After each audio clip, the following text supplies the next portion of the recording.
Salut les devins, c'est Saikyo, nouvelle vidéo aujourd'hui qui fait directement suite à la toute précédente vidéo. La précédente vidéo c'était la review de l'épisode numéro 2 de la Big Bang Mission de l'anime Super Dragon Ball Heroes. J'ai fait quelques petits réglages entre temps sur mon micro pour essayer de réduire un petit peu l'écho. Sur la précédente vidéo j'ai entendu moi-même, ma voix était très claire, mais il y avait une certaine résonance derrière. Je pense que la résonance est toujours là et je pourrais pas l'enlever à 100% avec ce micro-là, mais dites-moi en zone commentaire si vous trouvez que c'est un tout petit peu mieux ou pas. Petit à petit, comme je vous l'ai dit, je vais affiner la qualité de ce micro-là en attendant de retrouver mon micro habituel. Bref, deuxième vidéo du jour alors, pour vous parler de l'épisode numéro 3, cette fois-ci, de la Big Bang Mission de l'anime Super Dragon Ball Heroes, sa preview, sa date de sortie approximative, et des informations de type synopsis et donc potentiellement spoiler. La première chose qui nous est dite sur le site officiel de Super Dragon Ball Heroes, tous les liens seront en description bien sûr, c'est que l'épisode numéro 3 sera diffusé fin mai. Vous les connaissez maintenant, ils nous donnent toujours une date approximative pour ensuite nous donner une date définitive. Donc pour le moment au niveau de la date approximative mais officielle, et c'est déjà ça, nous savons que le prochain épisode sortira fin mai. Je sais pas si vous avez remarqué, mais depuis quelques temps, les épisodes de Heroes restent quand même très espacés, même trop espacés. On est loin du rythme hebdomadaire de DBS et tout ça à l'époque. Là pour le moment on s'est un petit peu habitué à ce que quand un épisode termine, et bien au bout d'un mois et demi, on aura le prochain en gros. C'est à peu près ça, et ça va se renouveler avec l'épisode 3 qui sortira bien justement dans à peu près un mois et demi. Sur le site officiel, nous avons la preview de cet épisode-là qui nous a été traduite par le site dragonballsuper-france.fr, je les remercie énormément, et ils nous disent que le titre de l'épisode est « La revanche de puissants adversaires, Thalès et Bojack ». On nous dit directement dans la preview que guidés par Toki Toki étant l'oiseau blanc, le gentil si vous voulez, Goku et compagnie poursuivent Fuel. Finalement arrivés sur la planète, ils ne disent pas quelle planète, de puissants adversaires ayant vu leur puissance renforcée par Fuel, leur barre la route. De son côté, Son Goku Xeno voit faire son apparition devant lui un homme mystérieux s'appelant Dr W. Sincèrement les devins, je pense que là on est en face de l'un des synopsis, d'une des previews en fait, des spoilers pour l'épisode suivant, des plus hypants qu'on ait jamais eu depuis le début de cet animé là. Je ne sais pas ce que vous en pensez, peut-être vous allez me dire c'est trop pourri etc. Je respecterai, vous me connaissez, je suis toujours dans le respect, mais je trouve vraiment que là on a quelque chose, un minimum intriguant. Là c'est pas juste, est-ce que Goku Ultra Instinct va battre Kamba? Est-ce que Végéto va se faire battre par Kamba qui s'est enragé? Là on a quelque chose de mieux quand même, on n'a pas... Est-ce que le pouvoir surpuissant de Gogeta Blue viendra à bout du tueur de dieu Hatsu? Bon, voilà, on était toujours dans des synopsis, des prévus de confrontation, qui va gagner. Alors c'est cool, hein, Dragon Ball c'est aussi ça, c'est la confrontation, c'est le combat, en partie bien sûr, il y a toujours ce truc-là, qui va gagner au prochain épisode, etc. Ça arrive très souvent, mais quand c'est tout le temps, on perd le reste de l'essence de Dragon Ball.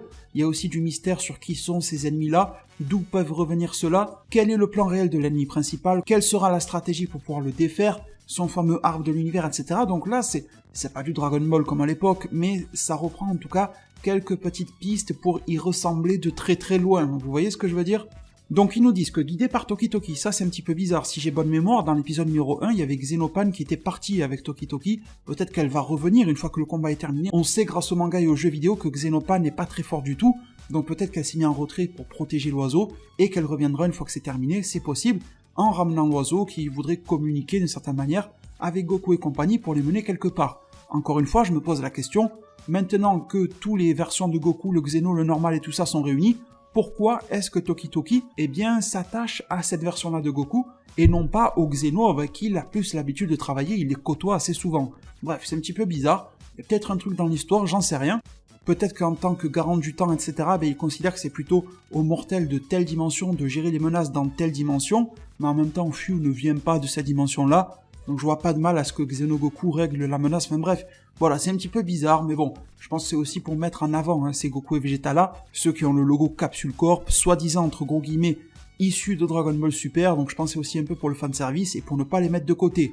On nous dit finalement arriver sur la planète, allez savoir laquelle, deux puissants adversaires ayant vu leur puissance renforcée par Fuel leur barre la route, et on a la réponse de qui ils sont, à minima, ça sera Thalès et Bojack. Plusieurs petites questions se posent ici, il y en a une que vous avez été nombreux à me poser, je vous en remercie, à savoir si j'étais hypé par le fait de revoir ces personnages-là et tout ça. Alors oui, je le suis, c'est toujours cool, Thalès, Bojack, etc. C'est deux personnages marquants de films DBZ, mais il y a un truc, et je l'ai déjà répondu quand j'ai interagi avec vous en zone commentaire et tout ça, c'est tout simplement, c'est quand on est dans mon cas, où l'on suit depuis 9 ans, c'est-à-dire depuis sa création, l'œuvre Dragon Ball Heroes, eh bien les retours de Thalès et de Bojack, vous y êtes mais plus qu'habitués. Et pas que Thalès et Bojack, beaucoup d'autres ennemis, des films, etc., reviennent de manière continuelle et perpétuelle enfin dans Dragon Ball Heroes et Super Dragon Ball Heroes. Ils ont toujours un boost par les Dark Dragon Ball, par Mechikabura, par Mira et Towa, par des tas et des tas d'options, mais ils finissent toujours par revenir.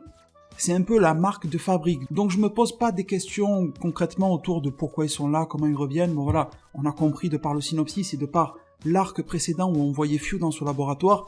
On se rappellera vers le début dans l'Universe Mission qu'il y avait les photos de certains ennemis qui étaient scotchés sur les murs. Il y avait Couleur, il y avait le roi Cold, je crois bien. Le roi Cold qui avait agi dans le manga Heroes mais pas dans l'anime, c'est dommage. Donc voilà, Few a la capacité de ramener des anciens ennemis, des ennemis d'autres dimensions, etc., d'autres temporalités, voilà, il peut faire beaucoup de choses, c'est la facilité du scénario bien sûr, et l'appât du fanservice et de l'attrait commercial de Dragon Ball Heroes pour Bandai Namco au Japon qui en détient les droits. Mais au-delà de ça, je pense qu'on peut se poser quelques autres petites questions, c'est est-ce que Thalès et Bojack seront accompagnés d'autres personnes? Généralement dans Dragon Ball Heroes, Bojack revient rarement seul, donc je me demande s'il sera accompagné de son gang ou pas. Thalès également, d'ailleurs il a un gang, mais lui dans Dragon Ball Heroes, il revient un petit peu plus seul qu'avec son gang, donc voilà, on peut se poser des questions sur leurs équipiers, on peut se poser des questions sur les autres personnages de film, c'est peut-être une première porte ouverte pour revoir des Janemba, pour revoir beaucoup d'autres choses qu'on connaît dans le film, peut-être pas Broly parce que c'est un cas un petit peu à part, mais ça pourrait arriver aussi tôt ou tard. Et on peut se poser également des questions sur leur puissance, alors comme d'habitude, il y aura toujours un subterfuge pour donner un power-up à Thalès et Bojack. Attendez-vous à voir Thalès et Bojack tenir tête face à Goku et Seiji Blue ou des conneries comme ça arrive toujours dans Dragon Ball Heroes, on prétexte un power-up grâce à tel personnage maléfique, un peu comme les possessions maléfiques de Xenoverse 2 si vous voulez, ou dans Fighters, etc. C'est un peu le même système, et d'un coup, des méchants qui sont très loin de nos héros actuels rivalisent avec eux, voire même les dépassent, donc ça va être quelque chose comme ça grâce à Few, qui va leur insuffler peut-être un petit peu d'énergie de l'arbre de l'univers, voilà. Il va renoncer un petit peu d'énergie de l'arbre pour la donner à certains méchants pour les booster, c'est tout à fait possible, et au-delà de ça, je me demande si, enfin, on ne pourrait pas voir, eh bien, un power-up, pourquoi pas, au moins pour Thalès, mais un power-up qui change un petit peu, c'est-à-dire le Super Saiyan. Est-ce qu'on ne pourrait pas, enfin, j'ai envie de dire, Thalès peut évoluer, en fait, surtout dans Dragon Ball Heroes, donner ce type de power-up là à Thalès, un Super Saiyan, 1, 2, 3, 4, ils en sont largement capables. Blue, God, enfin voilà, ils peuvent aller très loin. Pas Ultra Instinct, parce que là ça voudrait absolument rien dire, mais on peut faire des choses avec Thalès, et Bojack, lui, est plus limité. Il a toujours sa transformation un petit peu berserker, et au-delà de ça, tu lui donnes un boost par Few, et je pense que ça va s'arrêter là. Ensuite, eh bien finalement, on nous dit que de son côté, Son Goku Xeno, on nous parle pas de Vegeta Xeno, mais peut-être qu'ils sont liés intimement les deux, comme d'habitude, voit faire son apparition, on ne sait pas dans quel lieu, devant lui, un homme mystérieux s'appelant Dr. W. Alors, est-ce que W est vraiment son nom? Est-ce que c'est un pseudonyme? Ou est-ce que c'est un diminutif? Si c'est un diminutif, ça pourrait peut-être nous mener vers la piste du Dr. Willow. On était en train de parler justement d'anciens ennemis de film, Thalès, Bojack, Garlic, Willow, voilà, il y a plein de personnages. Sauf que là, on peut avoir une petite hésitation. Je me suis dit, et je me suis rappelé tout simplement que le Dr. Willow en japonais ne s'appelle pas Dr. Willow, il s'appellerait plutôt Dr. Wiro. On pourrait plutôt l'écrire du style U-I-R-O, au lieu de W-I-2-L-O-W. Donc déjà, ça casse un petit peu le délire en fait du Willow. Et du coup, pour vérifier ça, si on prend un screenshot sur la page du site officiel, eh bien on se rend compte qu'ils ont bel et bien écrit Dr. W. Ça aurait pu être la traduction en français qui a mis W, etc. Ben non, ils ont bel et bien mis, avec l'alphabet que l'on connaît en France, ils ont mis Dr.W, donc Dr. W. Donc je me suis dit que pourquoi pas, eh bien, il voulait se fier à la traduction officielle qui lui a été donnée dans la version internationale, dans le langage international qui est l'anglais, et quand on prend l'anglais, eh bien le Dr. Willow s'appelle Dr. Willow, sauf que c'est écrit un petit peu différemment, W-H-E-E-L-O.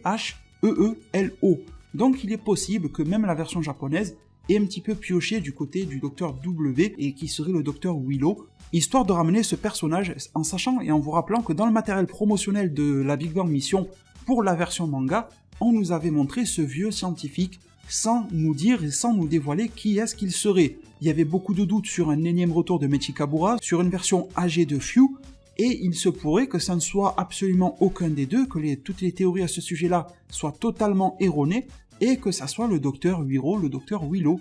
Bref, l'avenir nous le dira les devins, Vous avez alors toutes les informations aujourd'hui qu'il vous faut pour comprendre et bien appréhender l'épisode 3 de SDBH. L'épisode 3 de la Big Bang Mission de l'anime SDBH, date de sortie prévue pour fin mai. Dès que la date définitive sera disponible, comptez sur moi sur cette même chaîne YouTube pour vous en parler et tout simplement vous transmettre la date. N'hésitez pas alors à vous abonner, activer la cloche des notifications et à mettre un maximum de pouces bleus. Ça nous permettra de pouvoir se rencontrer sur une nouvelle vidéo pour que je vous communique les news et ça me permettra bien sûr de progresser sur YouTube et de faire évoluer mes vidéos. Merci infiniment pour tout votre soutien. Prenez tous extrêmement bien soin de votre futur et à plus pour de prochains arts divinatoires.